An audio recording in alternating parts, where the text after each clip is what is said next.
কিছু কিছু মানুষ যে কি পরিমাণ কিপটা হয় তা আপনারা এই ভিডিওটা দেখলে অবশ্যই বুঝতে পারবেন। এই কাস্টমারটা গত কয়েকদিন আগে আমার কাছে নিয়ে আসছিল, ওনার ফোনে হালকা ডিসপ্লের গাম ছুটে গেছে। তো আমি কাস্টমারে বললাম যে সমস্যা নাই ভাই, গামটা হালকা ছুটে গেছে, আমি পুরোটা উঠিয়ে সুন্দরভাবে গামটা লাগিয়ে দিতেছি, খরচ 100 টাকা আসবে। কাস্টমারে বলতেছি কি বলেন ভাই, শুধু একটু গাম লাগাই দিবেন, 100 টাকা খরচ আসবে কিভাবে, এটা তো 50 টাকা 60 টাকা নিলেই হয়। তো এরপরে কাস্টমারটা চলে গেছে, উনি আর আমার কাছ থেকে গাম লাগায় নাই বা কোথাও থেকে উনি গাম লাগায় নাই। এরপরে আজকে হঠাৎ করে আবার ফোনটা নিয়ে আসছে, আসি বলতেছে ভাই আমার ফোনে দেখে হঠাৎ করে ডিসপ্লের উপরে কিছু দাগ চলে আসছে, এখন দেখেন তো কি সমস্যা হয়েছে।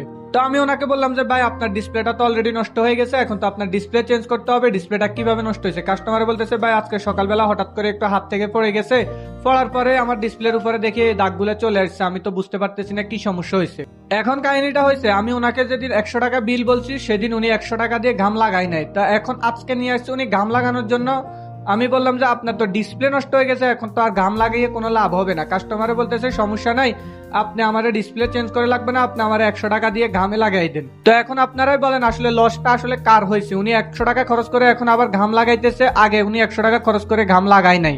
উনি যদি প্রথম দিনে 100 টাকা খরচ করে ঘামটা লাগিয়ে নিত সেই ক্ষেত্রে ওনার অরিজিনাল ডিসপ্লেটা আর নষ্ট হইতো না, কিন্তু এখন ডিসপ্লেটাও নষ্ট হইলো এবং কি 100 টাকা খরচ করে ঘাম লাগাইতেছে। তা আমি ওনাকে যেদিন প্রথম বলছিলাম উনি যদি প্রথম দিনের সেম কাজটা করতো তাহলে ওনার ডিসপ্লেটাও ভালো থাকতো, 100 টাকা খরচ হইলেও কোনো সমস্যা আসছিল না।